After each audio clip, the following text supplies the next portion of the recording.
Hi, I'm Jesse Hirsh. Welcome to MetaViews. Recorded live in front of an automated audience. And today, we're going to talk about what I think is a crucial subject of our times, the power of community, and the role that community can play not just in connecting us with our humanity, our nature, but forging a better society. Now, this is where I should start, John, by telling you we have a few segments that are meant as kind of icebreakers to start the show. Although I'm going to do something with you now that I haven't done with any other guest, which is to give you a bit of context on our audience. Because on the one hand, I would say the majority of our audience is not American. And that's important because America has very rigid narratives and meaning when it comes to words. And I would say we're more diverse in that regard.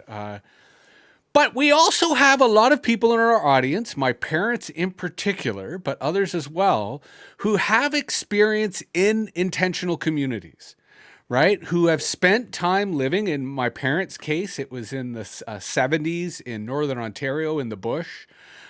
With a lot of others, again, these are people either in the boomer generation or younger who have had some experience in the kind of intentional communities that we will be discussing on today's episode.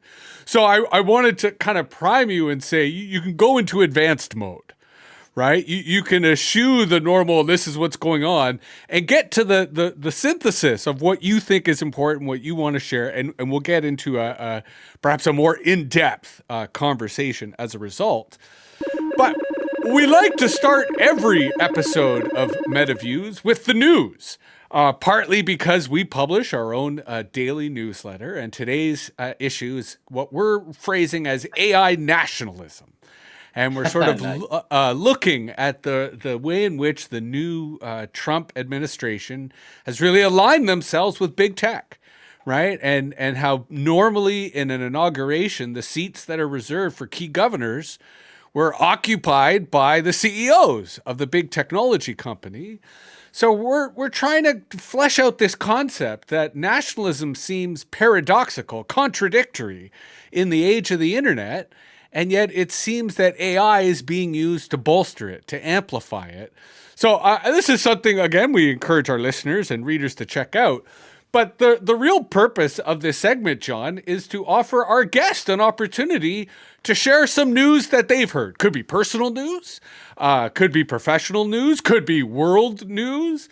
The goal here on an intuitive level is to ask the question, is there something that you're paying attention to that you think other people should know about, and in particular that our audience should know about?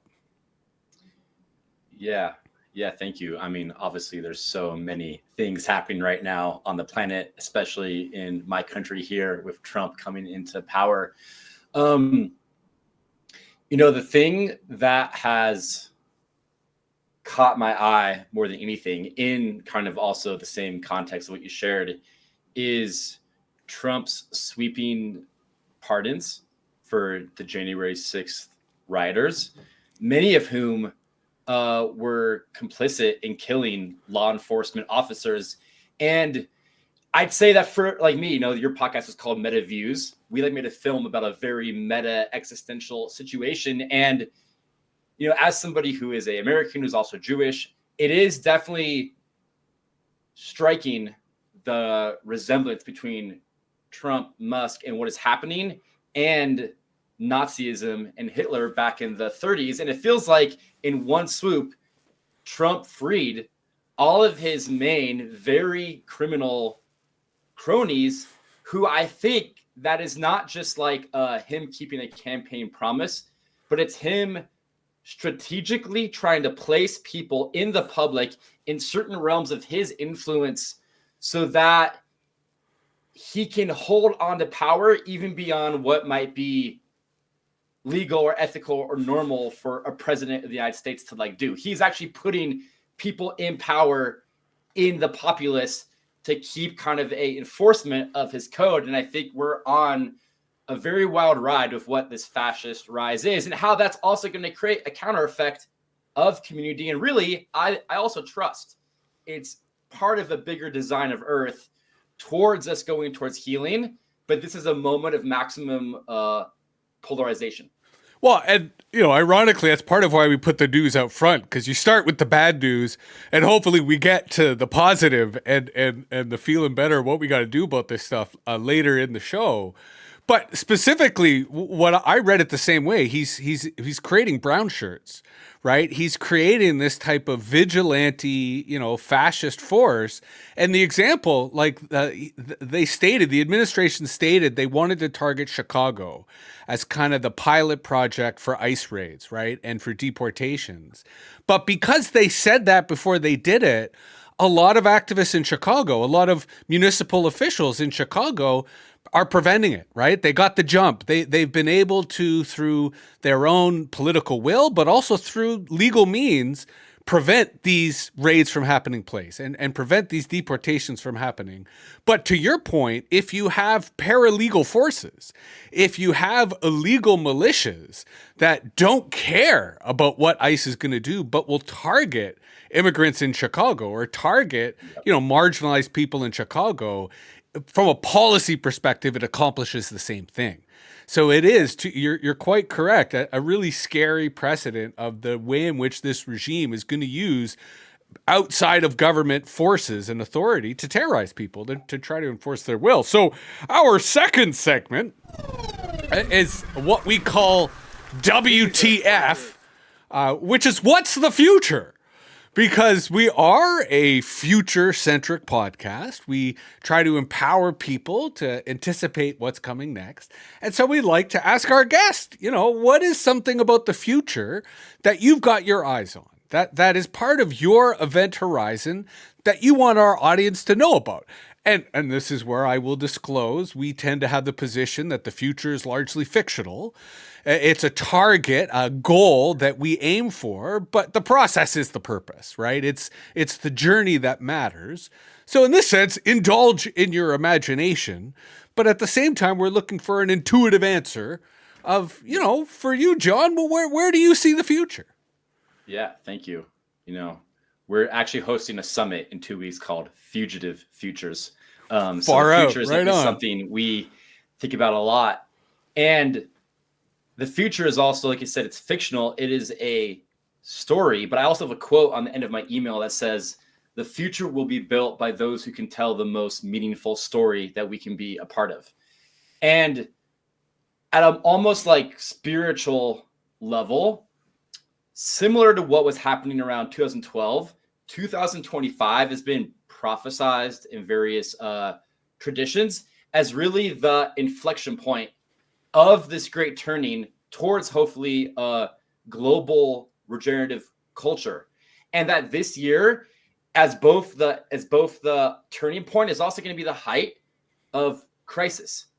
And I think, again, there's going to be that polarized, I think this year, in the very near future, I think things at COVID level and beyond are going to be happening. Maybe not all at once, but in different waves. And I think, though, that because the public has lived through everything we've lived through, including a past Trump presidency, that not just the other side, because I think it's actually a moment also of a lot more unity is going to be happening. But I think there will be a response of people banding together in community at an organic level in a way never before seen. Like, everybody I know wants community, even my parents that are very not in the alternative world that I'm in.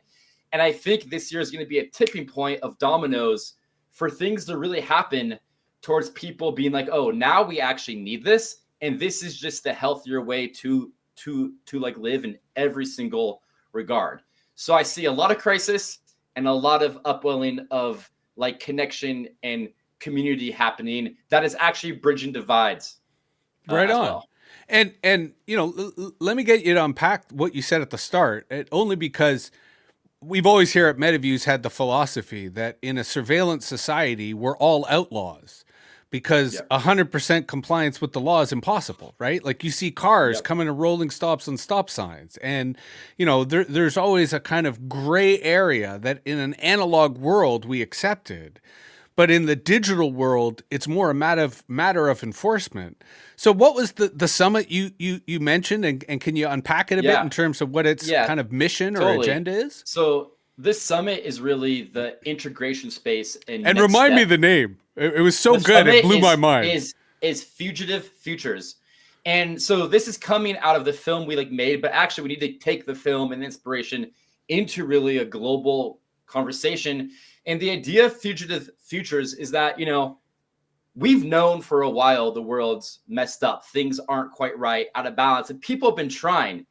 I think the whole 2010 to 2020 were people earnestly trying to make a change. We're going to stop the CO2 and all the things, right? And yet, not really on a big scale, much change happened. Things really just got in some ways worse. And I think what we're recognizing is that the way we've tried to create change is still operating from some of the base narratives and paradigms that caused the problem to begin with. So that actually any regenerative future is going to have to be more fugitive, in that we're actually going to have to create more of a space of uncertainty, of not knowing, of beginner's mind, and really holding space for the shadow, for the grief, for the reckoning. And from the not knowing, it isn't let's have a plan and charge. It's hey, let's sit together and feel and talk and listen and be a little bit more unmade and unmoored.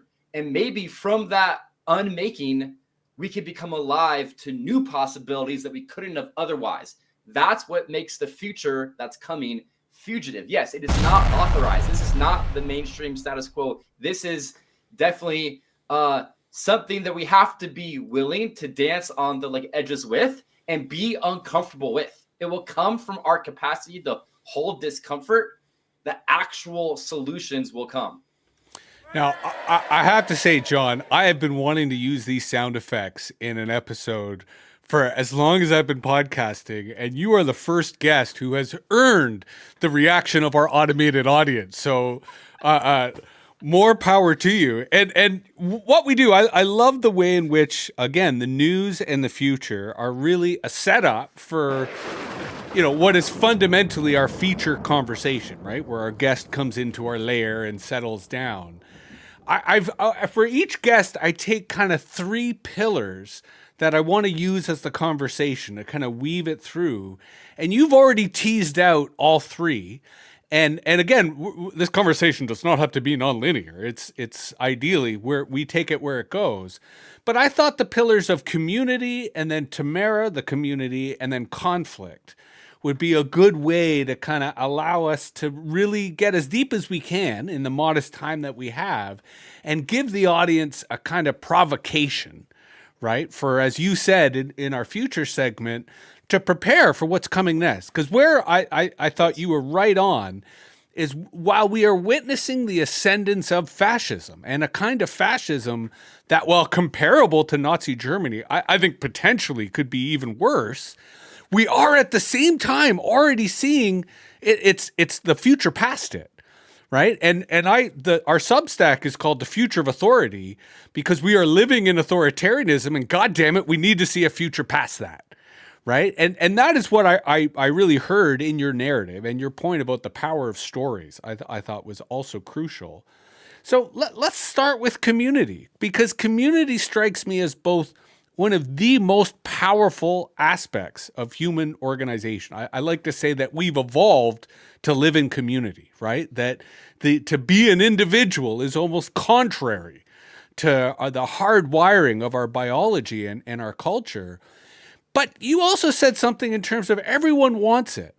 And I think they want it because it is so scarce. We've become so alienated in the kind of late stage capitalism, especially as social media has kind of created this faux community, right? Or this fake community that again speaks to our desire for it, but like junk food never allows us feeling satisfied, right? Or fulfilled. So where, to really get you to get into that big picture, where do you see community at this moment, right? How does it exist within not just the supply and demand of our economic-centric society, but the culture of alienation, right? The pandemic of loneliness that a lot of people describe.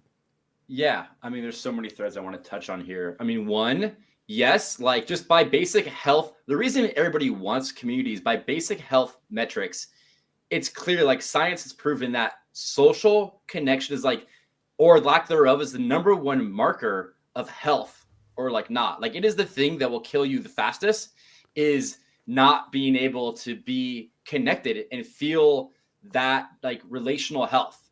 Um, I think the um, second important point in community, as you said, is that it's not just like a want at the like a desire, like I want Pepsi or I want whatever. This is a deep biological imperative that was like the base structure that humans evolved in for 98.5% of our species evolution. And it's like we are literally biologically hardwired to thrive in communities. There's also, I think, a longing people can't quite name, and that also goes beyond just having friends. Because a community, and again, I really want to define, because you said that like the word community of most other words can be really misunderstood. People throw the word around all the time. Community is not your friendship group. It's not just like the guys you hang out with and drink beer or play like sports with or whatever. It actually is a place of solidarity and mutual care. And actually, in real community, you don't like everybody. You don't agree with everybody, but because you have a common shared interest and care and really understand that your life depends on everybody else's life, you show up in solidarity to support. I mean, this is what, extended family is in its best regard at some level. So I think, one, we're in a really interesting point on planet Earth where we're in this globalized world. So it's not just, we can't just be local and tribal. And why Tamera, the community we made a film about, is so unique is that one of the core differences from them and the other communes, like your parents' ones in the 70s, that most of them failed. Like one of the highest failure rates of any endeavor is that, well, there's really two things, but one is that they weren't like, we're going to go. And just quickly, not only did they fail, but they left their participants with trauma that skewed their politics, which is no surprise. That's why a lot of boomers are supporting Trump. Because they may have been lefties when they were young, but to your point, they had such a bad experience that influenced their politics. Please continue. And that, which is interesting because that doesn't mean it was the wrong approach, but it wasn't culturally mature enough yet. But one of the things that makes Tamera mature and functional is that they aren't like, we're going to go make a little like enclave and hide, because they recognize very intelligently we are on one earth and you can't hide. We are on, some kind of like sinking ship. And that, so they recognize that their vision, which is part of what keeps people also together in that solidarity, is having a common vision. Their vision was like, hey, we need to make this functional, but as a model for what global peace culture could be like. And we need to understand how what we're doing at this very local interpersonal level is also deep activism towards a global system change. And they spent 50 years in the deep thinking and research and a really profound theory of really how change can happen through field effects, which is a whole thing we could go into. But the other thing they figured out, and I want to say also, in this moment of fascism rising here in the US and really around the world, why we should be learning from the people that survived and how to deal with the aftermath of fascism prior. And Tamera is a German project that came out of World War II Germany. It was the next generation of kids being like, what the fuck happened? Like that incredible guilt and responsibility put something in the founders and the early people in Tamera that was like, this can never happen again. We have to actually find a different way. And what they found was that fascism happens primarily through othering and through like repressed psychological, emotional content. So their community, and any community is going to have to deal with this, pretty much has to be organic, like vestibule of healing shadow, of digesting trauma and pain and shadow. And Tamera went straight in there and put shadow in the center in a very held way and continually healed and is still doing that work. Yeah. I want to get you to double down on something you just said. And while also not just citing the German experience, but the Spanish and Portuguese experience, because both the Spanish and Portuguese, of course, had extended fascist regimes that survived the Second World War, right? So it went even longer. And I think that has incubated a much different community-centric culture that we don't have here in North America. And that's why I want you to spend a bit of time unpacking the othering, because so much of contemporary American culture is based on othering. And the kind of connection I made when you said that is the extent to which, and again, I'm using North America as the context, this may be happening elsewhere, but it strikes me so much of community in North America is centered around othering.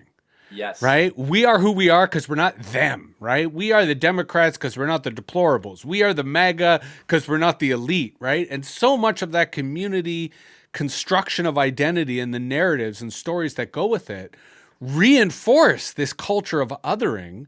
So I'd love for your thoughts on that, but in particular, thoughts on how we reverse that, right? Thoughts on how we bring it back to inclusive notions of community, especially when that fucker in the White House, like he did an executive order against diversity, inclusion and equity. Like they are so vehemently committed to othering, right? That it has infected our notion of community. How do we counter that? That's why I think also we should not fear, because there's no real power in othering. Yes, Hitler did heinous things, but at the end of the day, there is a spiritual strength. There's actually a really great book I recommend called The Fifth Sacred Thing by Starhawk, who's actually speaking. It's an incredible novel that really shows the political possibility of like a spiritual stance of inclusion. It's an incredible book. That's like a kind of a side thing. But most people, again, think of community as like-minded people. And that couldn't be further. This is not your interest group. Mm-hmm. That's great to have, but that is not community. Was always a diversity. It has to really be a holistic fractal of really the entire earth. And not saying you need to have one person from every place, but it actually, like, diversity in any ecological system is what builds resilience. And community is there to build social resilience, which again is why the nuclear family doesn't work. It's just not resilient. It is just inherently not a resilient thing. And community is, which is a whole other thing we could go into. But on the topic of othering and what we do about it. So one, I want to say that it is both a political pathway and a spiritual pathway. So it's like, yes, I do it because I care about the world. And I do it because this makes me more fulfilled. Because every time we're like othering, we're actually othering a part of ourselves. Because what we other is repressed repressed parts of us. So we therefore are not as whole, and we are more innerly divided and full of essentially angst. That's the opposite really of peace or like happiness or a contentment. And, I once heard a talk with this man, Daniel Schmachtenberger, who's like one of the most incredible existential thinkers. Like this dude is tracking existential threat on the biggest level on planet Earth. And when asked, what is the most important thing we can do to like deal with existential threat at the largest level? And what he said was, go and have an open-minded conversation with people that think differently than you. And truly, be curious. Listen. Do not come in. Again, we need to also evolve to a place where our identity structure is not our beliefs. Was also what makes Trump and MAGA and those things weak and not real power, is that there isn't real power in identity, because it's not actually a very like strong thing. And so can you hold your beliefs in front of you loosely and actually talk to somebody who you might even hate and really consider there's a good reason they believe what they believe? And if you had their life experience, you'd likely believe the exact same thing. And where can you actually seek to grow understanding? You don't have to necessarily agree with them, but to really hear people is the start of the revolution.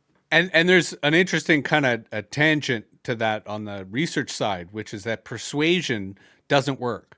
Like if you go into a situation wanting to persuade something of someone, best case scenario, they're going to ignore you. Worst case scenario, they're going to double down on the opposite just to piss you off. And we mistake advertising for persuasion when advertising is just reaching out to the converted already, right? Yeah. And activating them. Your point about community, I've often had the definition that community are the people who will wipe my ass when I'm not able to. Yeah. I use that to be vulgar. I use that to kind of give a sense that there's a commitment to community that I think in our consumer society, in our convenience society, not a lot of people get to. But I want you to talk about Tamera, and I want you to talk about kind of the film that you did around it. Partly because, you know, what we've been describing so far, while you and I fundamentally believe in it, it can still be a little abstract or even radical for some people.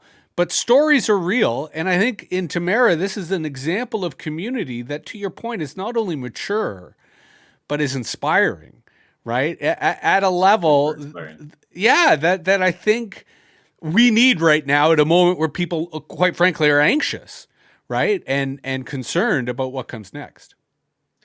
Thank you. Yeah. You know, I mean, this film came through really our souls in terms of, I went to Tamera 11 years ago, and I was like, and I at the time been a social change filmmaker seeking solutions to the crises we are in. And at Tamera, it was like, oh, it's not people just like doing some activism, maybe doing some cool permaculture. It is like these people built a completely different society from the ground up. And in that, what they figured out is that... Can you give a sense of timeline? Yeah. So Tamera started really in the 60s, like student movement. One of their founders, Dieter Doom, wrote a book called Fear and Capitalism, and really was talking about the way capitalism is built from fear and like othering. And then in 1978, met his two other co-founders, and they started like a community research experiment that like 20 people lived together in a farmhouse for 3 years, and it just slowly grew. And at some point, they're in Germany. They actually got kicked out of Germany because one of the things that does make them very radical, but also very successful, which is probably the most controversial, is that in their community, they don't operate from like morals. They actually believe that getting past morality is part of the evolution of our species, because that's founded in static ideology, but they have ethical principles. The first and foremost are truth and transparency, all to build trust. And when they started actually doing this deep shadow work, the place of most conflict, you know, along really with power and money, is love and sexuality. Because we've been programmed, and I'm saying that intentionally, because of the loss of village over thousands of years, the idea of nuclear family and the story of the one has become like the Hollywood injected trauma response at a cultural level to the loss of village. Although I would go further. I mean, you're correct in evoking Hollywood as a powerful storyteller, but let's not forget the church, right? It's more than Hollywood. It's Western culture as a whole. Yes, I think has embraced that narrative and promoted it. And it makes so much sense. Gabe, the same way that in your own inner healing journey as a child, you grasped on to like survival strategies that maybe don't actually serve you long term, but worked then. It's like, yeah, it made sense in the loss of village to grab on to nuclear family, to grab on to this idea of the one and only who's going to save you. But that's just not a resilient system. So the reason love and sexuality became so central is that the thing that prevents community, I see this again and again and again, is people get in fear that they're going to lose their like mythic narrative of the one. Or, you know, think of Trumpism. It's all about family first. But again, family as some isolated separate unit from really the community. There's a deep coupling between like nuclear family first and nationalism, because there's no community in the center, which is where resilience and health actually works. So Tamera, over time, and they're often called a polyamorous village, but that isn't true. They don't operate in these identities of I'm polyamorous, I'm monogamous. They operate in truth. And when you're in a safe enough container with 150 people, it's often very true that you are attracted to or love more than one person. It doesn't also mean that always has to equate to sexual love. But even that, even in most like couples I know in the modern world, like it's often people can't even have like friends of the other sex without the partner getting jealous and afraid. So they really realize, okay, this is going to be the biggest block to actually building a community of solidarity. So they had to put that in the center and do a lot of work. So eventually they moved out of Germany. They moved to Portugal, and actually one of the most like communist parts of southern Portugal. And they've been there the last 30 years, and they have been thriving. They've been attracting young people, which is often hard for projects that started 50 like years ago. They've been regenerating their like land. They have sister projects. So the other thing is, again, with their imperative for global healing, they've done work in crisis areas like Israel, Palestine, like Colombia, like India, like Africa, and they have sister projects because they see these crisis areas as acupuncture points on planet Earth, and they've had to stay because they do have a lot of privilege, but not even necessarily financial privilege, but it's the privilege of community, of a healthy society. Well, I'll go further, right? Privilege is a word we tend to use in our liberal society to be polite. What they have is power, right? Yeah. And they have this power partly because they've built a foundation upon which their ideas, their methodologies, because it is often about a more cooperative methodology, a collaborative methodology than an exploitative one. But you know, as someone who has spent a lot of time in kind of anarchist milieus over the last several decades, I've certainly recognized that the people who are successful at polyamory are the people who are successful at conflict resolution, right? Yep. Because to your point, conflict does tend to come up in things of love, in things of faith, in things of vulnerability. And so when I say power, it strikes me that what you're describing is in developing skills of conflict resolution, in developing skills of mediation, that Yep. in itself is a kind of power. And we do have a shout out section at the end, but I will circumvent it and say a shout out to my comrade Josh Hayner, who for years promoted this concept of the disarmy. And the disarmy were a bunch of basically non-violent conflict mediators who would willingly put themselves in harm's way between parties at conflict as a way to use their humanity to try to stop that conflict. Tamera is obviously not at that level of martyrdom or heroism, but the reason I find this story so compelling is it provides a model of community that is not only successful and resilient, but is different, right? Is radically different from what we see elsewhere. And this leads me to ask you the question, as you've been, showcasing this film, as you've been sharing this story, what are the kinds of reactions that you've been getting? And I don't mean just the, envy and people saying, oh, that's fucking awesome, sign me up. I mean the more complicated reactions, even the hostile reactions. And I say this as, a fellow traveler wanting to anticipate, where this dialogue is going now that we have a very clear, viable alternative that we can point to. Yeah. I want to say that, definitely most of the reactions are positive. And most of the people, it's actually this sensation of like, oh my God, you've put into like film and this place is doing something I like in my heart knew was possible, but I couldn't even conceive of it yet. Just the power of film. We are broadcasting a vision for what's possible. And we're also not saying everybody go be Tamera. It's going to look different everywhere, but their principles are things that they were trying to make a model or a blueprint. And certainly we get people that have been like your parents and people that have been hurt by community that see it as a pipe dream, or they are curious, or like, but you're not showing all the shadow. And we're like, well, the whole thing we actually were like showing is how they're digesting the shadow. But like they have essentially a containered way. They have conflict all the time, but it's in a held container, like centralized as like, this is what we do because it is power. And certainly we get people that you can feel have a really deep ideology that this butts up against kind of the heterosis normative, like monogamy mandate, that is the only way possible. And the thing is, and for the record, we did see a fascist government elected partly on that assertion. Like they are totally, so insecure about their identity, to your point, yeah, because we as a society are evolving our sexuality. We're evolving our sense of gender. We're evolving our sense of identity.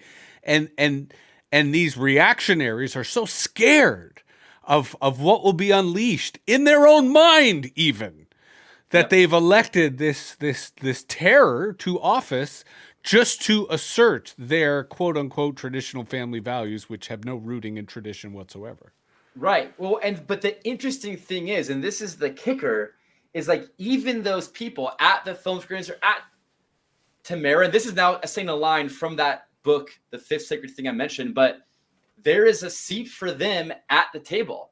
Because if that's your honest truth in that moment, Tamera and us will accept you and say, hey, brother, sister, whoever, whatever, like, come sit with us in that truth. We're not here to change you, but we're also here to recognize that truth is ever changing. And we're here just to be in that you don't have to protect that as your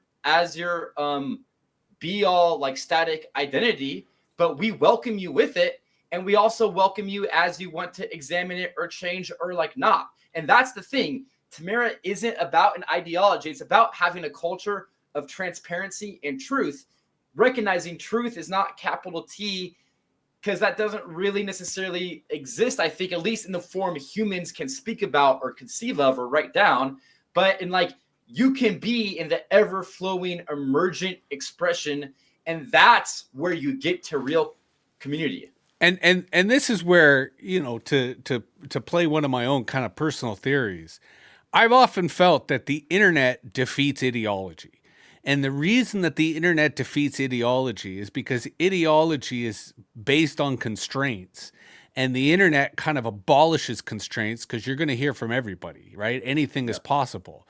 So instead, I kind of feel that we're entering a moment where politics is defined by methodology, right? And that's what Tamera has. Tamera has a methodology, right? A way of approaching the truth, a way of approaching community, a way of approaching conflict.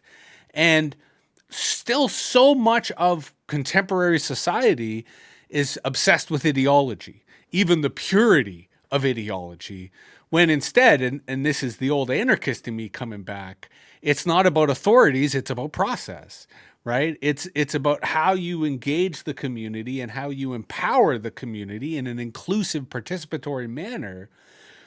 But, and here's where I kind of want to push you a little, we do find ourselves in one hell of a conflict currently, right? I often used to joke, the class war is waged by the rich, right? It's not as if, you know, the people are saying, oh, we need to rise up. No, we are being waged war against constantly.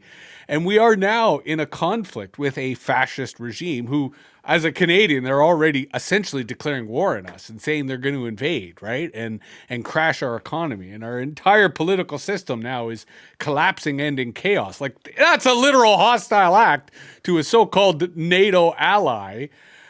How do we respond? And here I'm putting you on the spot and saying, how do you in America respond to your fellow Americans in this time of conflict, either so that we can create functional community that works, now that we've kind of got not a blueprint, but a model that can be riffed on, iterated, improvised upon.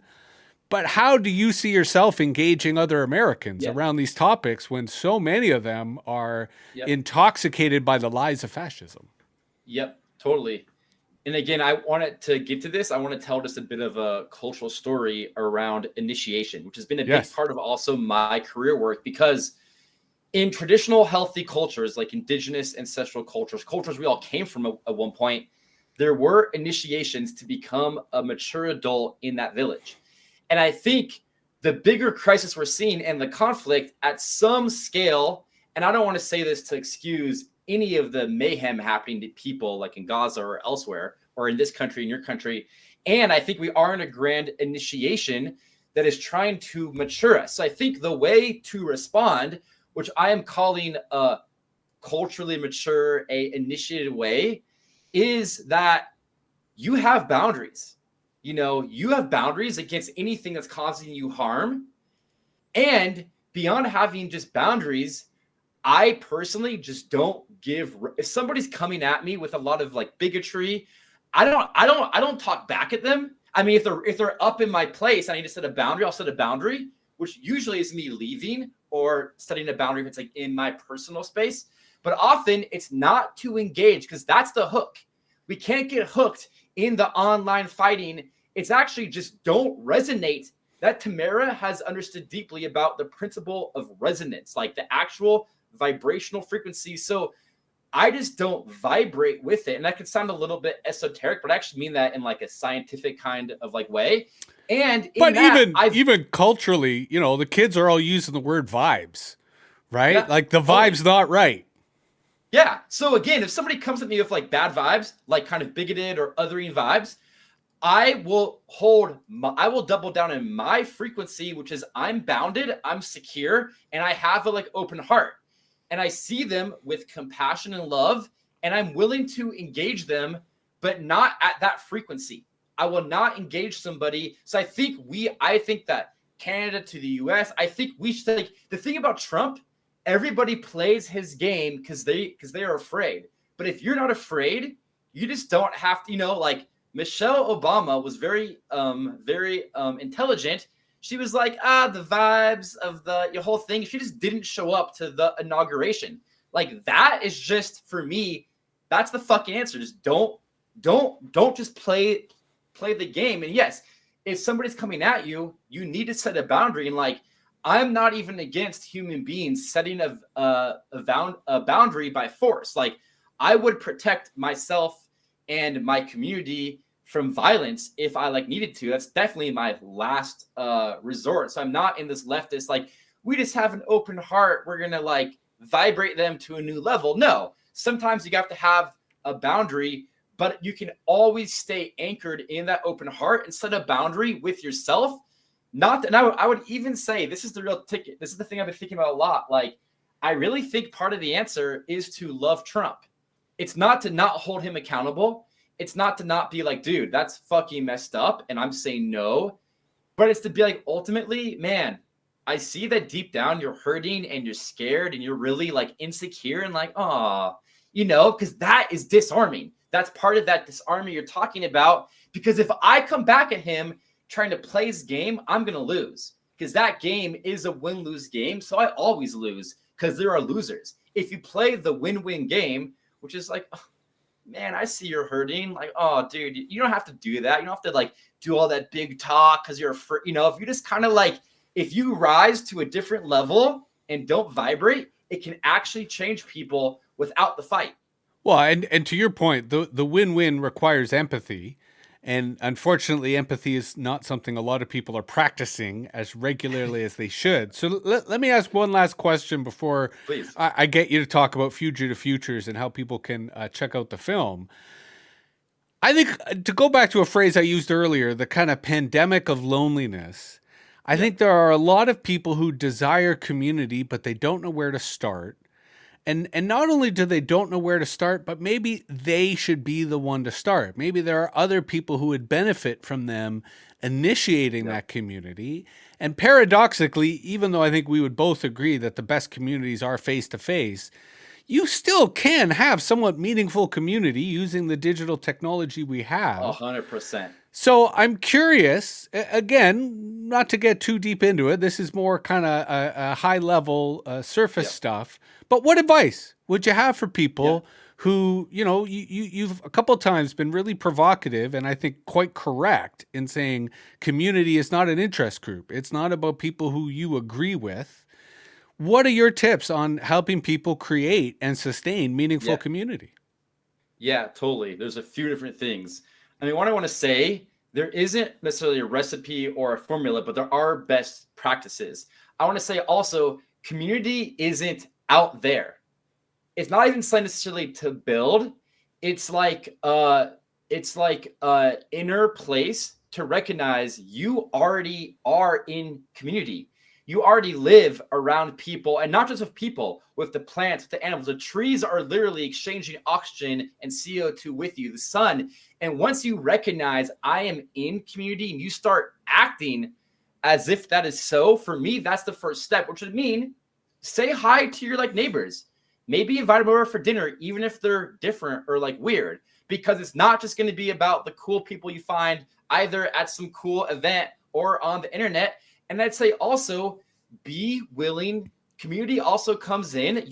You create like a suction into it through your vulnerability. And it's vulnerable to name, man, I'm lonely. Like in a healthy culture, in community, suffering is an opportunity for companionship. So if you can also be vulnerable by saying, hey, I'm hurting, or I really like want, it's also vulnerable to say, I want this, like I want community. Even right, if you just wrote on Facebook, you know what, people, I'm recognizing I want a different kind of life. And I just want to put it out there that like I'm seeking more connection, and to see what happens. Let me push back there a little, only to get you to double down, because I have often used the phrase vulnerability is power. And there's often nothing more powerful than being vulnerable. And I have had so much shit thrown at me in response to that. People are like, no, you're wrong, or no, that's terrible. And I still believe it. It's still something I say. But I have gotten a lot of blowback by trying to argue exactly what you just argued, because I think that vulnerability is not only the heart of community, it's the heart of trust, right? It's the heart And of how trust. yeah. So please elaborate. Yeah, well, I'd say like if you're actually being vulnerable, you need to expect you're going to get blowback. That's what makes it vulnerable, right? In various ways, because you being vulnerable is going to press on other people's vulnerabilities. So you do at some level also, the thing is, you have to be like you have to be intelligently vulnerable. You need to actually check in. What are my resources to be vulnerable in the way I'm wanting to be vulnerable? And I want to say you can't be vulnerable as a manipulation. There is a lot of people, especially in the kind of like alternative coaching world, that use vulnerability purely to sell. And so I want to say there is ways that actually isn't even real being vulnerable. But I want to say that you will find the power in that being resonated with, and people are going to resonate with you. And you need to also, as you come out into your own power, your own power is predicated on other people not liking you, disagreeing with you, and you don't fucking waver. Yeah. You don't start fawning to appease people. You just say like, hey. So I want to say it's like also, it isn't like go jump into the deep end of being vulnerable. It's like what's the easiest, lowest hanging fruit of a vulnerable next step where you could be more honest, because that's what all it's about. It's about vulnerability is you being more honest. So where could you be more honest with your parents, with your partner, with your friends about what you really want and what you're really afraid of, or the grief you have? Like that's the step. And I think that starts by being honest with yourself. And Yes. and in late stage capitalism, a lot of people are lying to themselves, because you're often rewarded for doing so. So being honest about yourself, that you desire community, that you'll thrive in community, and that community takes work. That it's not like everything else in the convenient society designed for you. Quite the opposite. You are designed for community. And that means that there's much work that needs to be done, which brings us to the last segment we have on every MetaViews, which is the shout-outs. Because I think it's really important to recognize that we all stand on the shoulders of giants. And I want to shout out my friend Tamika, who I'm going to message the moment that this interview is done, to let her know about Fugitive Futures, because I think she is going to get a kick out of what you're doing. So before we do the shout outs, actually, give us a quick promo again on Fugitive Futures, and then another promo about the film and how people can connect.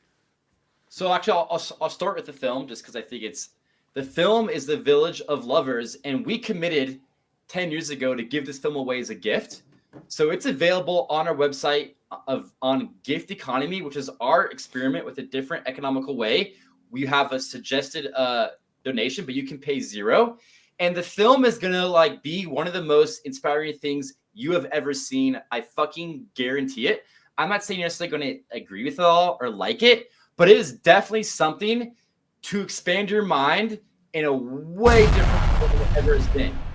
And so I want to say, watch it with a friend, watch it with community, share it with your people, because it's meant to be a thing that inspires connection and dive. We did it to ask better questions, not even necessarily give answers. So that's our prayer.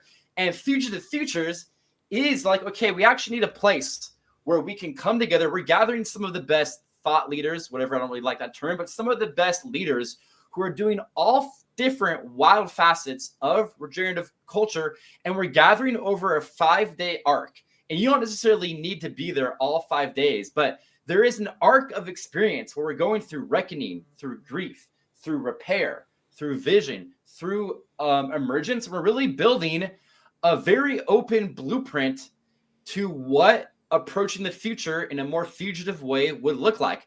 I also want to say we're also doing it under ethical economics. So we have ticket prices, but we also, it's completely accessible to anybody. If you just like write us, and if you need a different pricing structure, write us. If people are like, you know what, I can't pay anything, we will still give it to you because we are trusting. And I will say that those prices are also quite reasonable. Like in the world of events and conferences, you know, it's accessible to begin with just from the pricing. Yes. But it's great that you're providing that kind of pay what you can backdoor. And I want to say we did something similar a year ago, but not even as like good as we really learned from last year. Last year we had 6,000 people come, not all at once, but 6,000 people signed up, and they were blown away.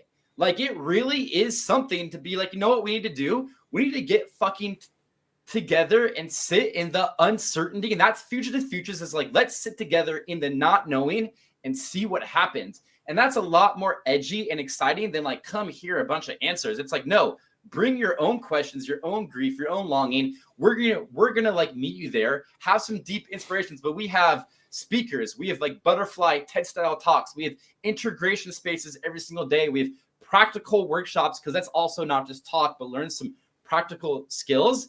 It's really actually what we're saying is like, this is part of the consciousness shift. Come be part of it. Your consciousness will be transformed. Even if you come one day, like you will be transformed. That is what we are creating. And that comes from like the willingness to be in that uncertainty. Right on. So shout outs, anyone living or dead that you think our audience should know more about. And, you know, 1 or 2 names. You don't need to get into your entire I'm gonna say life story. 4 names. I want to shout out to my dad, Blair Trotwine, who I'm living in his house right now. I've been helping him in his retirement journey, in his healing journey. He's been helping me as I've been putting out this film the last year. Shout out to my deceased mother, Suzanne Elizabeth Wolfstone Trotwine. She's my guardian angel. Me and her did not have an easy thing in life. And in death has been a lot of healing. So I want to say, just like ancestors matter. And I also want to shout out to my 2 film partners, Ian McKenzie and Julia Marianska. I've been on a 10-year journey with them as a team of 3. And that has been the most revolutionary, like sticking together for 10 years, like bowing down to those 2 and us 3 for many ruptures, many repairs, many having to practice what we're preaching about conflict and community. Right on, right on. Well, thank you, John. This has been a fantastic conversation. I suspect a lot of our audience members, especially those who were part of intentional communities in the 70s, were probably leaning in and really being inspired by the way that our generations, newer generations, are picking up the cause, as it were. And maybe we'll have you back in a few months to talk about Fugitive Futures and talk about how this stuff is moving on. Because the main thing I've been wanting to hear, and I will want to hear, is how people are responding to all of this. Because I think this is a ray of hope. So that's been today's episode of MetaViews. You can find us on the usual socials. But we'll be back soon with hopefully, it probably won't be as good as an episode as this one. We can't do this all the time. But nonetheless, we will be back with more good stuff. Although Rick Salutin, I think, is our next episode. So it'll be almost as good as John. But again, we'll see you all soon.